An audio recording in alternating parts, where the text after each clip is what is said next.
Good morning, everybody. How we doing? Yeah, glad you're here. You picked a great Sunday, as Pastor Katie said. I don't know about you. I grew up going to church where baptism was like a somber, very, very religious experience. And so we just decided to throw cowbells in it and have some fun. So again, to Leo and Calvin, congratulations. So proud of you. So fifth graders got baptized. Middle school, you have your small group right now. So if you're in middle school, you can go ahead and stand up, head back to the Discover Room with Keith. We are so glad you're here as well. It is so exciting to be a part of a church that cares so much about the next generation. And so for those of you that give, for those of you that are parents, for those of you that serve with Restoration Kids and Restoration students, what a joy, and we're so grateful for each and every one of you.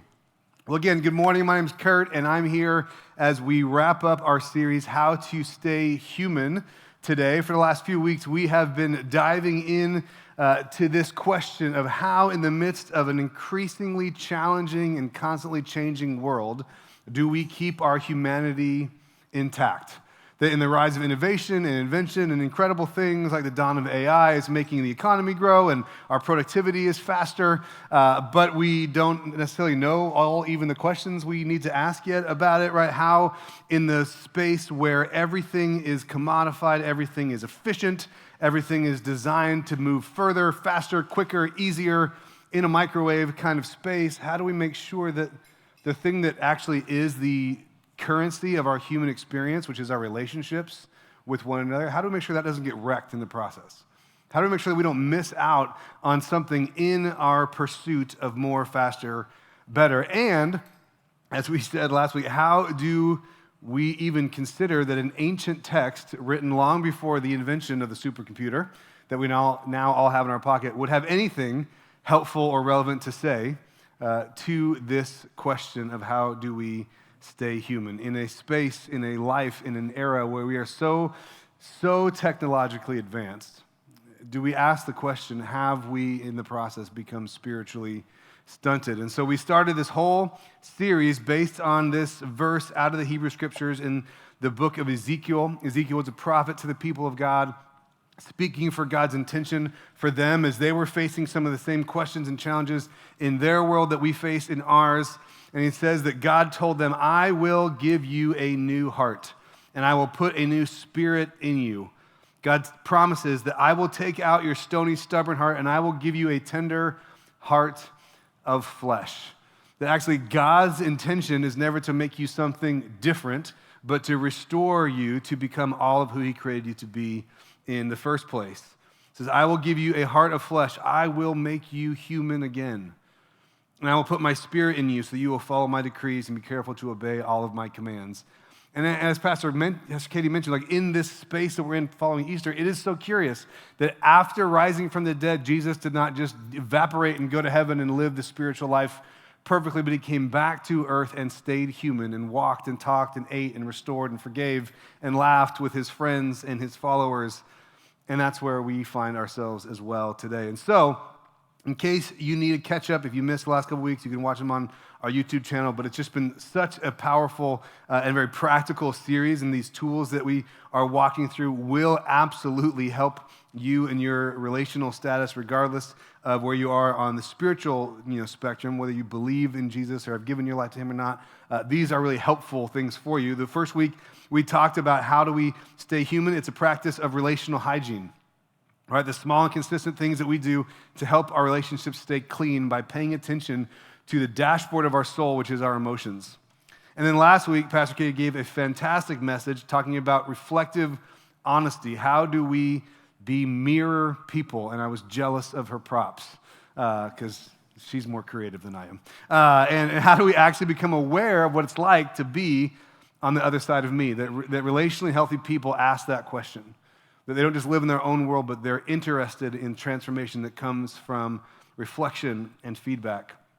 And then today we're looking at how do we develop resilient habits? Because I don't know about you, doing relationships is really, really easy, if not for all of the other crazy people in the world and in my life, right? If they would just play their part in my movie, life would be so much better for everybody, right? Ever feel that way, right? And so it's easy to talk about relationships in a vacuum when everything goes your way and everybody responds the way you'd hoped and no one ever does anything to bother you. But then there's real life, right? And we got to deal with real life about how do we actually develop resilience. Because what happens is if we don't develop resilience in our relationships, we will eject far faster than we should, and we will miss all of the transformation that God has in store for you on the other side of that really difficult, frustrating, and painful experience. Right? That's just the reality. There is something waiting, something in store for all of us on the other side of hard, and yet we don't like hard. And that is the rub that we are in our relational world for all of us. And so just so we're all working on the same kind of simple definition, here's what I mean by resilient habits. Resilient habits is our ability to consistently bounce back from disruption. That resilience, the habits in our life, relationally, physically, emotionally, for our case today as we relate to our relationships, right? That we have an ability to consistently, over time, predictably even bounce back from moments of disruption. Something doesn't go right, something misses, we have a breakdown, we need to offer forgiveness, someone says something you didn't like, someone gave you a look that you then internalized and interpreted that means they hate you, and then you have a whole story that you're living in, even though all they did was kind of get something out of their eye, right? You know what I mean? Like that's the kind of moments we're talking about, that we all have this ability, and as we grow in our ability to bounce back from disruption, our relationships will get better, and that the Spirit of God actually wants to empower you to do that. And so disruptions are the things that we often complain about. They can be big or small, right? They can be serious, they can be minute, they can last for a moment, or they can define an entire season of your life. And so just to kind of get us all working in, I love participation when we're talking. So does anybody have any disruption that you want permission to just complain about for a second? Like for real, just shout it out. What's been a disruption in your life this week that has bothered you? Your car. Yeah.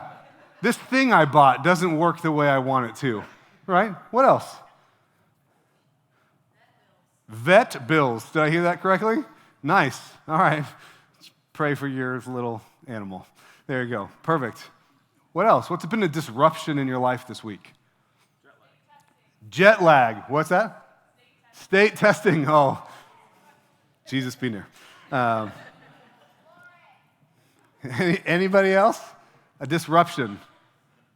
You guys' life seems pretty easy. You can't think of anything to complain about? Maybe ask the person next to you, what have I been complaining about this week? We'll practice being mere people at the same time, right? Anything else? Puppy training. You got both ends of the spectrum, it sounds like. Great. Anything else? What have you been complaining about? What? Traffic. In the car that doesn't work. Fantastic. You got both ends over there as well, right? Isn't that cathartic? Just like, I feel great. I came to church today, got permission to complain. I feel closer to God. This is awesome, right? Like this is what happens in our life, right? That we have extremely disruptive spaces in our life. My guess is that while it was perhaps difficult to think of something, it was because you were trying to think of something that was surface level enough to not create an emotional response that you wanted to shout out a room of full strangers, right? Like there are the things we complain about, traffic, vet bills, state testing. That's an important one. I correct myself. That's big, right? But then there's other things like taxes or our health or my relationship status or this fear I can't get past that keeps bothering me. Or that person in my life that I just can't move on from their rejection. Like there are things that we all have that are kind of like 101 disruptions and complaint. They get in the way. They're like, they bother us, but then they're kind of over. And then there's most likely, if you're human, you have a disruption that has happened in your life at some point, even could be a long, long time ago, but it still lives and exists as presently as in the moment that it occurred because it sticks with us. And our ability to learn how to bounce back from those disruptions, large and small, is what resilient habits means and is what is going to help us move forward in this life as a human. And as we, adjust to and adapt to the changing realities of our world and the changing realities of our relationships, our ability to be open to how God might want to use even the opportunities that we would prefer to avoid is the epicenter of perhaps your greatest spiritual growth. And yet the problem is, for many of us, is that we grew up being aware of and influenced by the thought patterns that religion loves to share, right? That religious people and religious institutions are absolutely the best at creating rigidity and oversimplifying very complex things like, human relationships. And we tend to break things down into two different categories: right, wrong, good, bad, working, broken, right? And the problem is that if you get it wrong, or better said, if you don't fit into my definition of right, then you're out and we're done. And for many of us, that is the posture that, whether we know it or not, religion has invited us into, and yet what we see in the life of Jesus is something very, very different. The posture that Jesus walked around with was much more open and interested. And so for those of us that are open and interested in following Jesus, the question becomes, how do we live in such a way that we treat each other so that other people become open and interested into following Jesus as well, right? A couple decades ago, in a time that felt very tumultuous back then, I'd be curious if he has a revision or a 2.0 of his book, Future Shock. Alvin Toffler wrote this. He's an incredible social scientist. He writes, "Change is avalanching upon our heads, and most people are grotesquely unprepared to cope with it." Alvin, bro, what's going on in your life? You want to talk? Let's process this together. So he was writing this in the early 1970s. And he was going through a lot of things. The culture at the time was going through a lot of things. Maybe you were there, and I don't know how you would compare that to now, but many social scientists think that the last 5 years of our human experience, here in America at least, has been some of the most change-oriented seasons of our modern history. And so, again, I don't know where you are when it comes to what you believe about God. Maybe you've been in church a long time, maybe this is new to you, but we all can agree that there's a lot of change going on.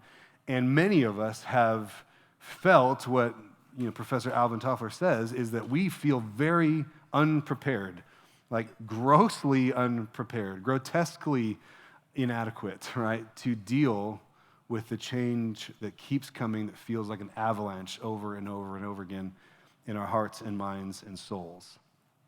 And so the question is that if God cares about you, and if God cares about your human relationships, is there something that we can do to kind of develop this resilience in our relationships?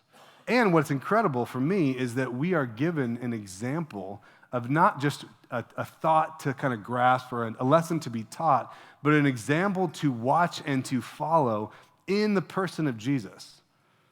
That again, even if you have to suspend disbelief for just a moment, that Christians have believed for thousands and thousands of years that Jesus wasn't just an ordinary man, but that Jesus actually came to earth and showed up as God in a human body to express to us what it means to experience a full life as a human. The promise that he actually offers to his followers is that you will have life abundantly if you trust and follow me and do it the way I'm showing you to do it. So Jesus is not only fully human, but fully God. So if there were ever someone, right, if the perfect human, the Son of God, the one that you could argue, there was ever a person who never got it wrong relationally, right? Like he actually probably handled every disruption with the benefit of divinity. If you give that perspective, then he should absolutely have no experience with the rejection and the difficulty that you and I experience on the regular, because he was God, right? That's how our brains tend to work. That's the rational deduction of what we would expect to experience. And yet what I love about the story of Jesus is that we see throughout his life, he experienced the same emotions, the same rejection, the same challenges, the same frustration in relationships that you and I have every given Tuesday. And so we can actually watch how he responds, how he engaged with that. In fact, one of his closest followers, Peter, who wrote about this to other followers of Jesus who'd never walked around with Jesus but had put their faith in him later, Peter writes to them to remind them what they were trying to figure out is how do we find purpose and resilience in the midst of the rejection that we're experiencing? He reminds them that Jesus understands. That in 1 Peter 2:4, he writes this to his followers of Jesus in the first century. He says, and those of you who are coming to Christ, who is that living cornerstone, that thing we just sang about, right, the thing you can base your life on, right? He's a living cornerstone of God's temple. He was rejected by people, but he was chosen by God. Right? It says, so you, and this is the verse we talk about when we talk about builders, like this is the idea that comes to what it means to actually build the church and become all of who God's created you to be, is that you are actually living stones that God is building into his spiritual temple. That Peter, a Jewish young man in first century, walking around with Jesus, like was raised Jewish. And so this idea that religion says, here's the box that God fits in, here's the place, it's the temple, that's where you go. And we kind of, have internalized that for many of us, that the church is this building, right? That I'm going to church, and you put in your Google or Apple Maps like 10960 Via Frontera. And I'm glad you're here, don't get me wrong, but this isn't the church. That Peter says, I started following Jesus, and my entire mindset shifted around what it means to be a follower of Jesus. I'm no longer a person that goes to a religious space, a religious address. I am a person who is a part of what God is building. And so if Jesus, the cornerstone, thing we base our life on, was rejected by people, even though he was chosen by God for great honor, right? That you and I, as living stones being built in that spiritual temple, like we're going to experience the same thing, he's implying. Right? And what's more, it says, you're his holy priests. And through the restorative work of Jesus Christ, you offer spiritual sacrifices that please God. Right? So what Peter is saying is that, yes, it's a beautiful invitation and opportunity, but it comes with the reality that we are following someone that even though he most likely did it perfectly, he experienced rejection as well. And so when you have a story that you can't get over, that I have a story that I can't get over, that all of us have our stories of where we have felt rejected, Peter's saying there's actually a way through if we follow the model of Jesus. And so I don't know where that lands for you. Like my guess is it's somewhere, right? My guess is somewhere along the way you felt rejected, or you felt like there's a distance or a gap created in your relationships. Maybe it was something at work, like you submitted the proposal and they went with something else, or you didn't get the promotion that you thought you were going to have, or maybe you were rejected by your parents and they just didn't know what to do and how to love you and lead you well, and so you felt a distance from them, either directly or even just like emotionally. Maybe you were left out of being invited to the dinner party from your neighbors, like yesterday, right? And unfortunately, we all have social media, so you have to see how nice it was, but you weren't in the picture, right? Maybe you've asked someone out, you asked for the relationship to go to the next level, and they said no. I know how that feels. It's not fun, right? And they might even say it's not you, it's me, but you're like, it kind of feels like it's me. Like we can have those kind of rejections, or maybe that situation got bigger, or it happened more recently, or maybe you've gone through a breakup or even a divorce. Or like I said, maybe you didn't make the team, you didn't get the part, you didn't get the job, you didn't close the sale. And that situation may have happened a long time ago, or it may have been something that's recent. But psychologists have said that actually people that experience that emotional sense of rejection, they actually can remember the emotional pain that creates much more acutely than even physical pain that happened in their life around the same time. That the physical invasion of their body that might have happened on the football field, or even hurting themselves in the same year, people can't remember the car accident that they got in the same year that their spouse left them, but they can feel the pain of the emotional breakdown. And it's this incredibly powerful thing that our brains and our bodies do around the concept of rejection, that God is actually inviting us to find resource in. That rejection has 3 different ways that it actually shows up in our body, psychologists say, right? It can crush us, it can callous us, or it can crystallize within us, right? The rejection can crush us, it can break us into pieces. And maybe for you, you've had a moment where that rejection just felt like it just obliterated your entire being. And you don't even know how to put the pieces back together. Or maybe for some of us, right, that rejection calloused us. Like he's like, all right, fine, if that's how it's going to be, I'm done. I'm just not going to love anymore. I'm just not going to have friends anymore. You know what? I'm going to be so spiritual, I'm just going to go be a desert hermit. It's going to be awesome. Me and John Merton, we're just going to hang out, right? Or for most of us, for most of us, how rejection chooses to show up is perhaps the most difficult place, is that it actually crystallizes within us. It's clear, you can't see it. It's maybe even difficult to call it what it is, but it finds its way into the nooks and crannies of our soul, and it attaches to who we are, and it causes us to reinterpret and maybe even rewrite or reinvent the way that we find evidence to prove our decisions on the backside of being rejected. That it actually finds evidence for the thing that if we were to be asked, we would say, yeah, doctor, yeah, therapist, I would love to evict that from my consciousness, but I don't know how, because it has crystallized within and it has become a part of me. And what's amazing that Jesus knows about you and Jesus knows about me is that your beautiful brain knows exactly what to do in that situation because it was created to flee from danger. And so what happens in our life is that we begin to make decisions to eject, to leave, to distance ourselves, right? To preserve our peace, or however it is that you want to say it. And while there are certainly times that important boundaries are a part of what it means to be a human, I think in our day and age, far more than I think we probably should, we create distance from people and reject people in fear of being rejected by them. And we miss out, and they miss out, and the world misses out. And especially if you're a follower of Jesus, the mission of the church misses out when we do that. I remember a year ago, we were at a conference with the Post-Evangelical Collective. I had a conversation with Britt Barron, who's an incredible pastor and comic, so upgrade, up in LA. Sorry, check it out. But I was talking about this new book that she had written that had just come out previously, and there was this idea of like, do you still talk to grandma? And she was talking about how in her sphere, she grew up in a pretty conservative world, and her grandmother did not really like the fact that she was a lesbian and treated her as such, distanced her as such, even though she also was a pastor, which is confusing to grandma. And many of her cousins and friends were just very surprised at a family meal one day. She goes, "Oh, you still talk to grandma?" It's like, "Yeah, it's grandma." Well, but you know what she believes, right? I mean, she walks as the Fox News, right, or whatever it might be, right? And she just had this moment where she goes, "Oh, so we're canceling grandmas now?" Like that's where we've gotten. And it was this powerful, it's a powerful book, highly recommend it, but it's a powerful conversation of she's like, no, like even though there are parts of that relationship that are challenging and painful, the thought of distancing myself from like my grandmother just doesn't sound like Jesus to me.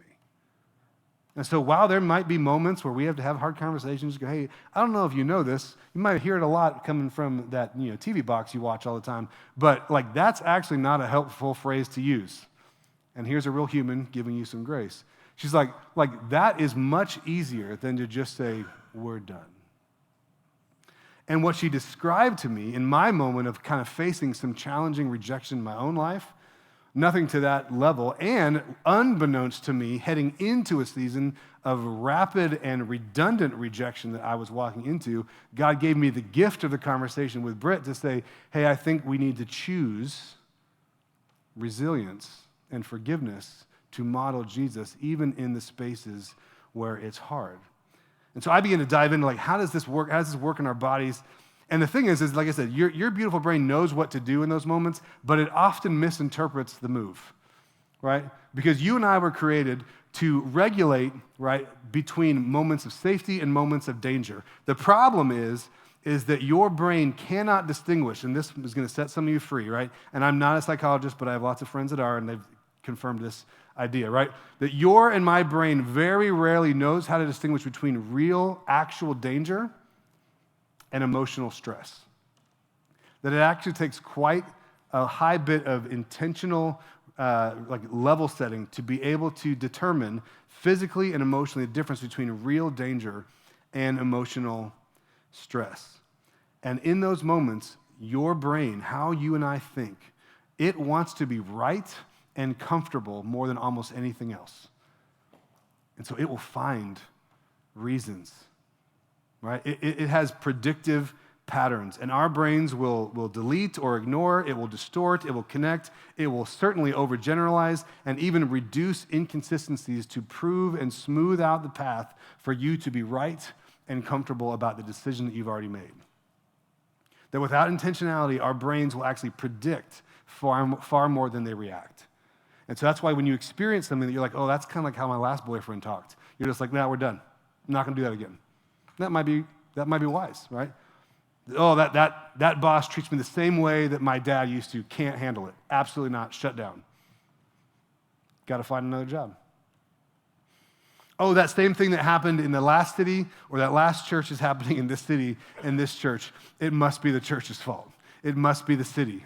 Austin didn't get it. San Diego's worse. Don't go to San Francisco. Whatever it might be.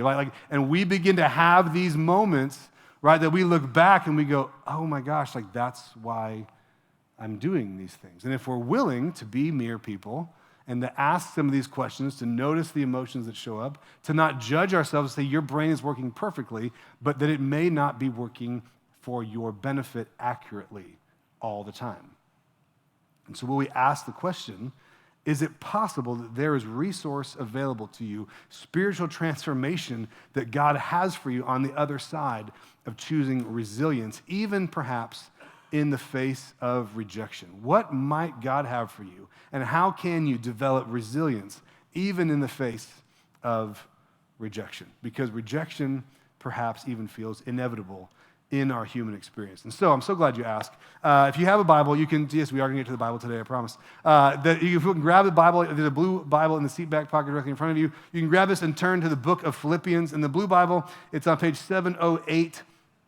Philippians was a letter, as you're turning there to give you some context, Philippians was a letter to early Christians written by the Apostle Paul, and he reminds them, even though they probably already knew, but he wanted to make sure everyone was on the same page about what was happening in his world as to why it makes what he's about to say even more powerful.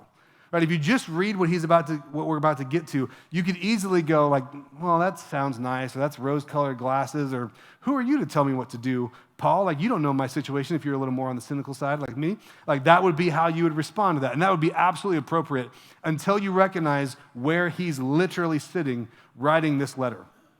And so in Philippians chapter 1, starting in verse 12, he writes this, and I want all of you to know, my dear brothers and sisters, that everything that has happened to me here has helped to spread the good news. Like, great, give us a good report, Paul. Like, you're helping to spread the good news. How great is your life going? Please fill us in. It says, for everyone here, including the whole palace guard, knows that I am in chains because of Christ. Wait, hold up, what? Like, everything is happening for God's glory. This is great. I'm excited about it. Where are you again? Like, the post office is prison stamp on the letter. I'm actually in chains, not because I did something illegal, but because of my allegiance to Jesus, which I guess was illegal in Rome, but you get the idea, right? I didn't do something violent. I didn't do, tax evasion. I wasn't taking advantage of others for my own benefit. I was just trying to tell everybody that God loves them. It's amazing how even that message can create a space where you get rejected and you get pushed aside and people no longer want to associate with you. And that happened to Paul. It says, because of my imprisonment, most of the believers here have actually gained a confidence to boldly speak God's message without fear. What he's saying is, here's what's happened in my immediate local vicinity, like in the cell next to me on one side and the cell next to me on the other. And I'm writing in hopes that that same resilience that we've experienced in spite of our circumstance, in spite of our rejection, can actually be transferred to you as well. His circumstances were certainly less than optimal, right? And the potential for Paul in this moment, sitting in a dark, damp Roman prison cell, most likely chained to a guard, right, would have been easy for him to develop a victim mindset and blame others, right? That potential is potent. In our world, right, if you've experienced this in the last few years, my guess is it has been impacting on you. It is, as we get more and more negative, that a victim mindset is not only addictive, it's also contagious. that the more you and I are around a victim mindset, is not only like it pleases us, there's a part of it that we actually like, this feels great. I love being a victim. Not all the time, but certainly when it benefits me. Like there's a reason why I want to do that. And it is a pattern that's not only addictive, it is contagious. It creates victim mindset in others as well. And so that's the context that Paul sets up in Philippians 1, which makes what he says in Philippians 4 all the more powerful. Right? Flip over a couple pages to 7:10 to Philippians chapter 4, starting in verse 6. Right? He's encouraging these Christians in the first century, right? Inviting them to choose joy as an input, not an outcome of their situations. Starting in verse 6, it says this, don't worry about anything. Instead, pray about everything. And again, if you just read that on its own without knowing the context, you're like, sure, buddy. Like, that sounds great. That could even be actually damaging and dismissive advice if you didn't know where Paul was writing from in the first chapter. So he's saying, don't worry about anything, but instead pray about everything. The original language there is not a don't religion wag your finger, like you should not worry. You should feel bad when you worry. There you're worrying about worrying again because you can't worry. So don't worry about worrying, and it's just this mind trap, right? Like that's not what he's saying. What he's saying is instead of, it's this replacement theory, right, of our thoughts. When you find yourself worrying, when you notice that you're stressing, when you notice that you are just trying to work out the situation over and over and over again, on your own power. Paul's like, unplug that, because you're getting the spinning wheel of death spiritually, right? Just unplug it. And instead, input prayer. Plug that back in, right? Any children of the 90s that you played with Super Nintendo or N64, right? What do you do when the game doesn't work? Plug it back in. That's all Paul's trying to say, right? High school students are like, you guys are weird. Anyway, it worked. I don't know why it worked. I can't explain it. It's called faith. Keep moving. All right, so don't worry about anything, but instead pray about everything. Tell God what you need and thank Him for all He's done. Paul is insinuating that you have this relationship with God where you do not have to hide.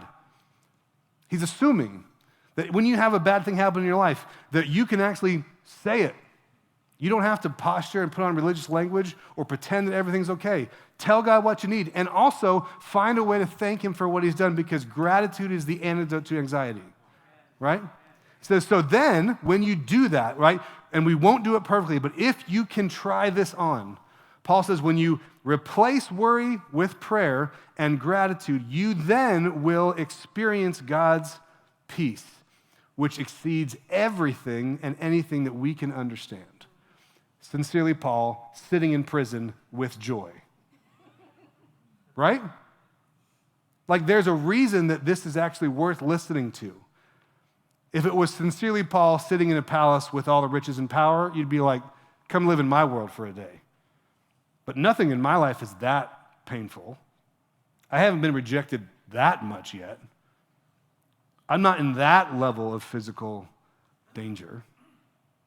And so if Paul can choose an empowered mindset, maybe I can too, with the help of God.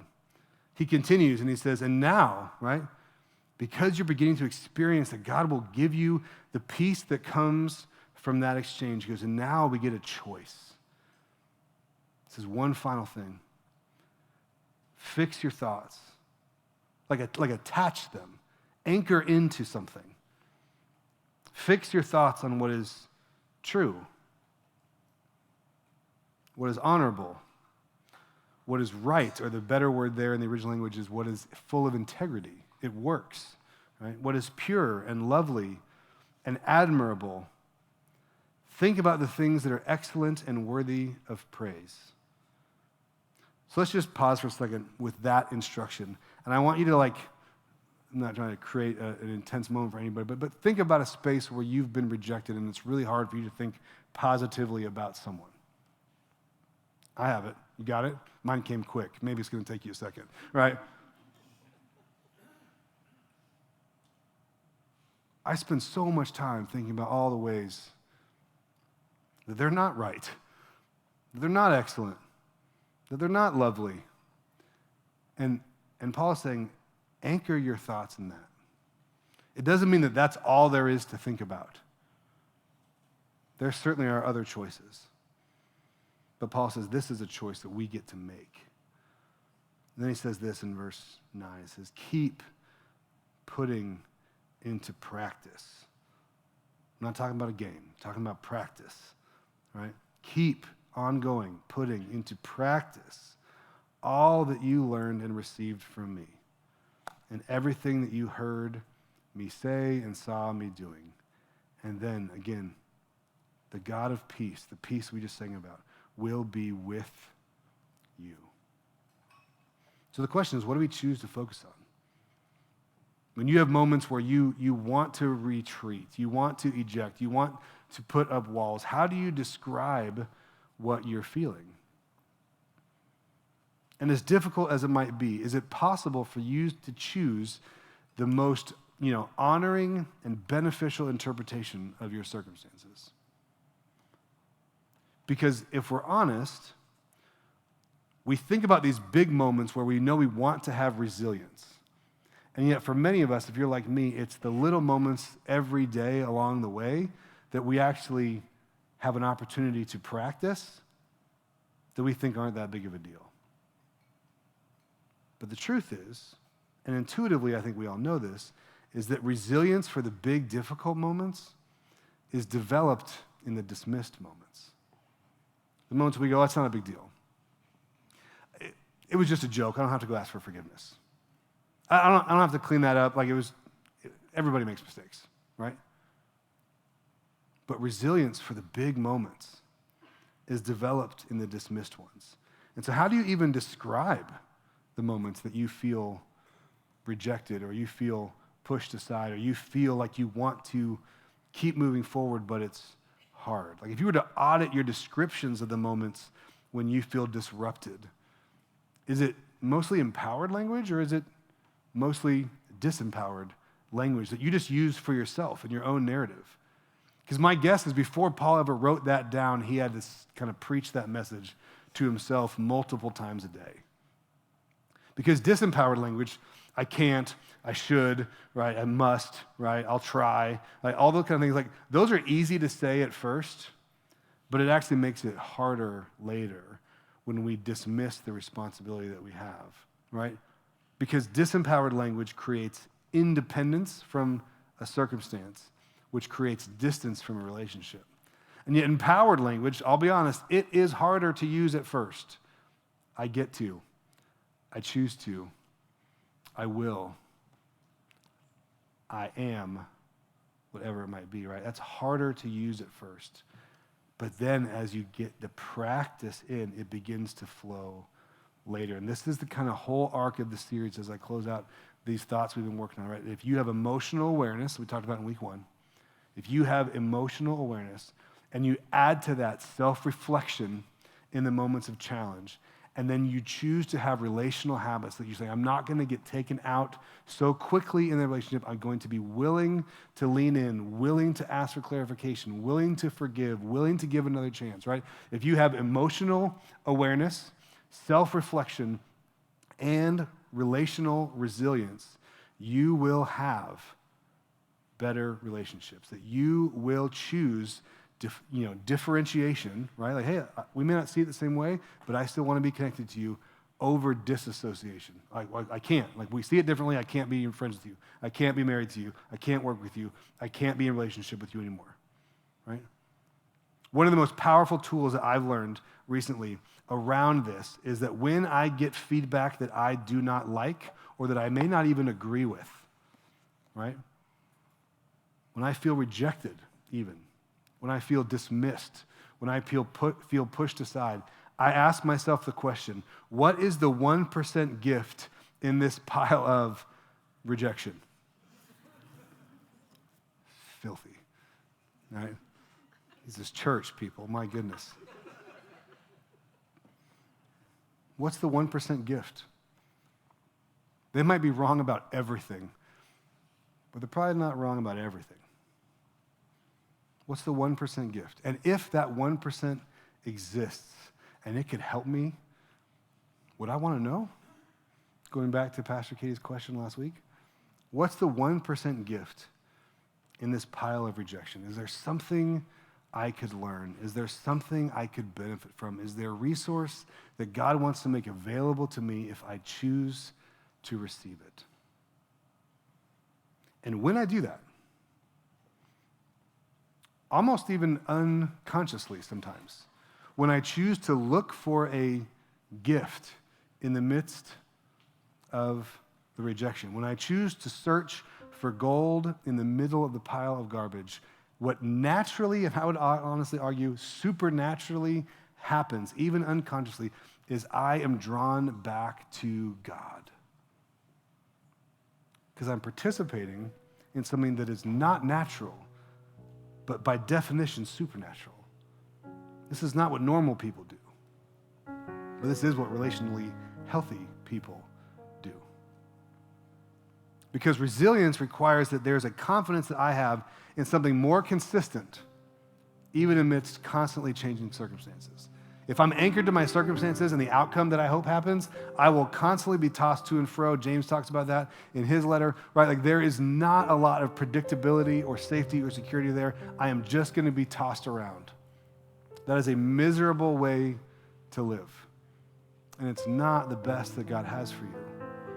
But if in the midst of constantly changing circumstances, I can find confidence in something consistent, my resilience will begin to grow.